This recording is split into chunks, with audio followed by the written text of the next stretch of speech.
Welcome to Culture Talk. This is the segment where we talk about the intersection of faith and pop culture and how culturally relevant topics can be used to start conversations about your faith. Thank you, Hugh, for joining us. We're going to be talking about your new book, Always Be Ready. And it's kind of a memoir. It's a very different book than you've ever had out before. One of the things that you share is how you didn't know any Christians growing up, and you loved science and you loved applying the scientific method. And so what you did is you went through the holy books and applied that scientific method to see how their stories of creation kind of fit with science. So tell us what you found when you went through the Bible. Well, that was all initiated by my astronomy persuading me that there was a beginner to the universe because there was a beginning. And I looked at the holy books saying, hey, if this is really from the creator of the universe, there will not be any errors or contradictions. Everything will be consistent, everything will be true, and also expect that it would have predictive power.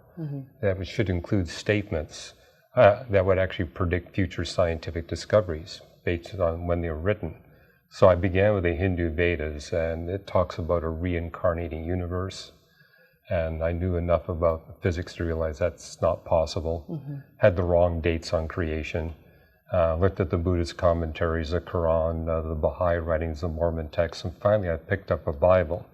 And although I didn't really get to know Christians until I showed up at Caltech, I did see Christians from 30 feet away when I was 11, and they were handing out Gideon Bibles. So I had a Gideon Bible. And yeah, I began on page 1, and I was stunned to discover right on the very first page, the Bible was perfectly following what we call the scientific method. And I began to apply that method, and over the course of 18 months realized the Bible has no provable errors or contradictions on science, geography, or history, and moreover I found hundreds of places where it predicted future historical events and future scientific discoveries. And that's what really persuaded me to sign my name in the back of the Gideon Bible, giving my life to Jesus Christ. But it was the first page that was the breakthrough for me. Because that first page, it talks about creation, and not just the details of creation, but the order of creation. So it literally took me almost 4 hours to get past the first couple of pages of the Bible, because I was checking everything out.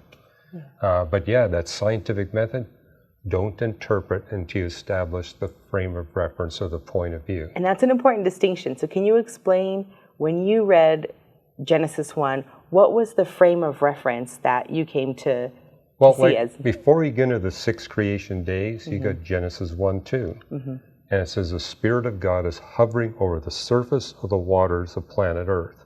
Basically making the point, that's the point of view from which God is going to tell us what's going on in the 6 creation days. And so it's from the point of view of being underneath the clouds, not above the clouds. So from the perspective of Earth, then we see now what's happening. So give us kind of a quick rundown. What do the creation days look like, and how does that fit with the scientific record? Well, also you see in Genesis 1:2, step 2 of the scientific method. Don't interpret until you establish the starting conditions. And one of those starting conditions was it's dark on the surface of the waters. And Job 38 explicitly tells us why. It's dark because God had blanketed the seas with clouds that kept the light out. Light was created in the beginning when God created the universe, but it was dark on the surface of the waters. And creation day 1, let there be light.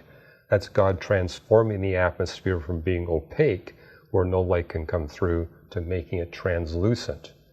Then creation day 2 is the water cycle. Water above, water below. And so now we got water, not necessary for the marine life, but crucial for the land life that was coming. In creation day 3, let there be the land, is when the earth is transformed from a water world, where you got oceans and continents coexisting. Then he creates plants, vegetation, photosynthetic life upon these continental land masses. Then creation day 4, let there be the great lights, so they may serve as signs to mark seasons, days, and years. And then I asked the question, for whose benefit? And I noted at age 17 that all the life previous to day 4 doesn't need to know where the sun, moon, and stars are in the sky.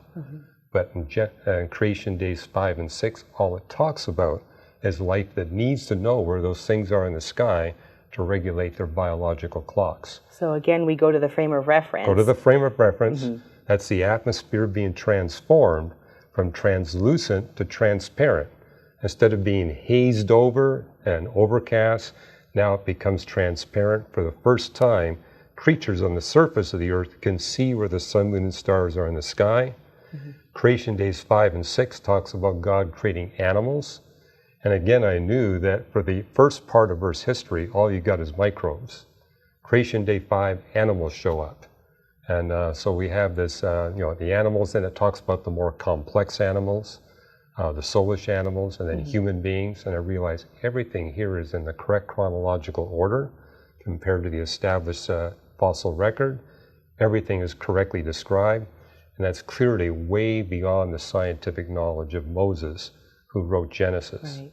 So that was my first recognition. Yeah. That this book has predictive power. It's consistently accurately predicting future scientific discoveries.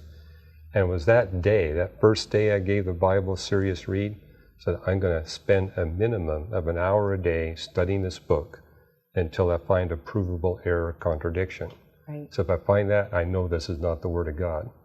What I found instead was no provable errors or contradictions.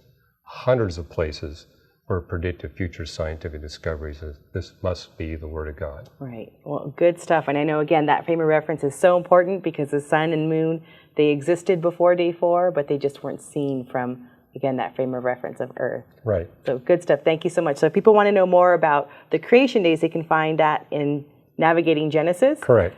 Thank you so much. If you want to hear more from Hugh, visit reasons.org and search Today's New Reason. And also you can find his book, Always Be Ready, at shop.reasons.org.